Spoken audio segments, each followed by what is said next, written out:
შინაგან საქმეთა სამინისტროს არქივში არსებული დოკუმენტები ნათელს ფენენ მე-20 საუკუნის უმძიმეს წლებს. რუსეთის ბატონობის ქვეშ მყოფი საქართველო ხშირად ეგრეთ წოდებული ვილიკა-რუსკი შოვინიზმის მსხვერპლიც გამხდარა. ქართველთა დისკრედიტაცია სწორედ რუსული პოლიტიკის შემადგენელი ნაწილი გახლდათ. შოვინიზმი სხვადასხვა ისტორიულ პერიოდში სხვადასხვანაირად ვლინდებოდა. იყო მეფისდროინდელი შოვინიზმი. ეს ბუნებრივია, როცა იმპერიას აშენებენ და როცა იპყრობენ სხვადასხვა ხალხს, დიდი ნაციები ახვევენ თავზე თავის ღირებულებებს და ამას ქვია შოვინიზმი. რუსებს ეს ახასიათებდათ მეფის იმპერიის დროს, თუმცა ყოველთვის იყო ნაკადი რუსეთში, ხელოვნების ხალხში, მწერლებში, რომლებიც არასოდეს შოვინისტები არ ყოფილან, ჩვენ მივართ კაი დამოკიდებულება. ერთიან საბჭოთა კავშირშიც კი ქართველის მიღწევები ყოველთვის იჩქმალებოდა, ან უბრალოდ რუსების დამსახურებად ითვლებოდა. ეს დოკუმენტი რუსი გენერალ-ლეიტენანტის ხადეევის შოვინისტურ განწყობასა და ქმედებებზე მოგვითხრობს და ეს რუსი გენერალიც ალბათ მთელი რუსეთის სახეა, რომელსაც განსაკუთრებით აღიზიანებს ზოგადად ქართველები და ყველაფერი ქართული.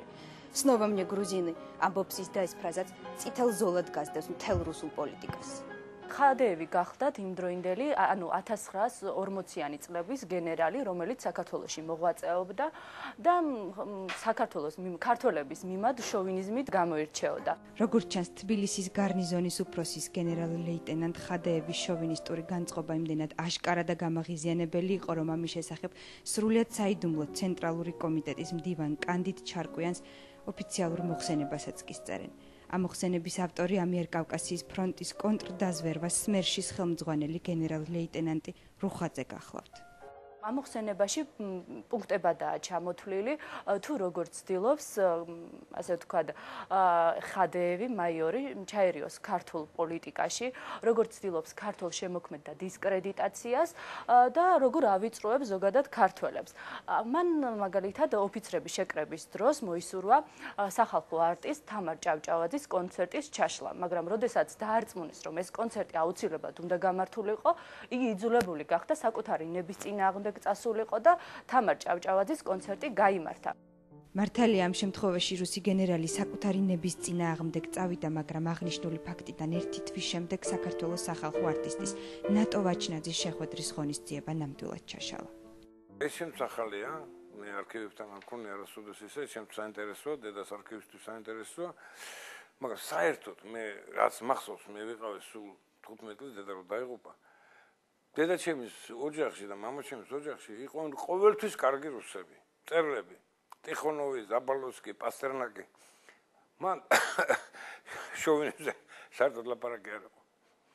დედაჩემი იყო ძალიან დემოკრატი ქალი, თავისი ბუნებით, აი ეკრანზე შეხედეთ როგორი ბილია, როგორი კაცმოყვარეა და მთელი გურჯანი და ხალხი დღემდე იგონებს, რომ აი უბრალო იყო, სულ როგორც იკავრო ყველა მაცხოვრებელი. ამიტომ ესეთი გამოვლენები შეიძლება ეს დედაჩემაც არ იცოდა ეს ფაქტი, იცით, რომ მას უნდა მიეღო მონაწილეობა კონცერტში და ვიღაცა რუსმა სალდაფონმა ამოიღო მაგის გვარი. გარდა იმისა, რომ აკრძალა ამ კონცერტების ორგანიზატორს პოლიტიკა დაუწუნა და უთხრა, რომ უბრალოდ მსგავსი პრეცედენტი აღარ განმეორებულიყო და მსგავსი კონცერტების ავტორები, ასე ვთქვათ, მონაწილეები უნდა ყოფილიყვნენ აუცილებლად რუსები. რუსი გენერალი იმდენად გაბოროტებულია და აწუხებს ქართველების წარმატებები, რომ ცდილობს ფინანსებსა და საბუღალტრო საქმეებშიც კი ჩაერიოს. მოხსენებაში ნახსენებია სტალინიც, რომ როგორც ჩანს, სტალინი იმ პერიოდში გამოვიდა სიტყვით, რომ ძირითადი, ანუ რუსიერი არის რაღაც განსაკუთრებული, ძირითადი ყურადღება უნდა გადავიდეს რუსულ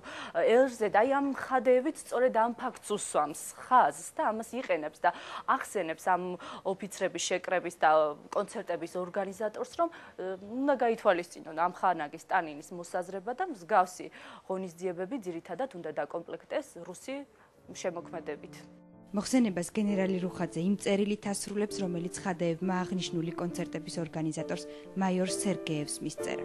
ჩემს ხელთ არსებული ინფორმაციით, თქვენ სათანადო შემოწმების გარეშე იღებთ თანამშრომლებს. ჩემს ჩამოსვლამდე დაუყოვნებლივ შეწყვიტეთ სამსახურში ხალხის მიღება. თუ არის ბრძანება, რომლის შესახებაც მე არ ვიცი, სასწრაფოდ გააუქმეთ. ახალ ვაკანსიებზე შეარჩიეთ მხოლოდ რუსიეროვნების ადამიანები. შერჩევა აწარმოეთ სამხედრო კომისარიატის მეშვეობით. გენერალ-ლეიტენანტი ხადეევი 1945 წლის 5 აპრილი.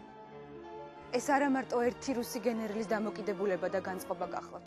ჩვენ დასაუბედუროთ ხადეევი გამონაკლისი არ ყოფილა. ამგვარად ილახებოდა ერთიან ძმურ საბჭოთა კავშირში ქართველების უფლებები მხოლოდ იმიტომ, რომ ქართველები იყვნენ.